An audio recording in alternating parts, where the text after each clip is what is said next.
Sita road में police station के साम्हूं सीता रोड में ॻोठ जाम साहिब ज़रदारी के रहवासी अली हसन ज़रदारी इंसाफ़ न मिलण ख़िलाफ़ पुलिस स्टेशन अॻियां रोड ब्लॉक करे टायर साड़े एहतजाज रिकॉर्ड करायो। इन हवाले सां वधीक तफ़सील ॿुधाए रहियो आहे सीता रोड में अवामी न्यूज़ जो रिपोर्टर वहीद अली अब्बासी पंहिंजी इन रिपोर्ट में।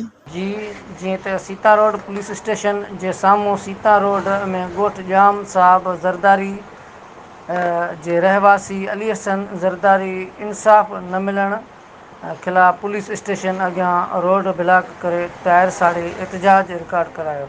ख़बर मूजिब 2 महीना अॻु सीता रोड लॻ ॻोठ राहूजा खां 4 हथियारबंदनि हथियारनि जे ज़ोर ते जाम ज़रदारी जे रहवासी अली हसन ज़रदारीअ खां मुबीना 125 मोटरसाइकिल मॉडल ऐं 2 मोबाइल फ़ोनूं फुर करे आसानी सां फ़रार थी विया।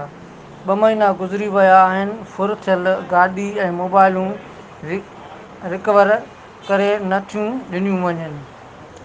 तक जे अॻूणे MNA इमरान ज़फ़र लगारी वटि 10 भेरा चकर ॾिना पर को बि दाद फ़रियाद करण वारो कोन्हे।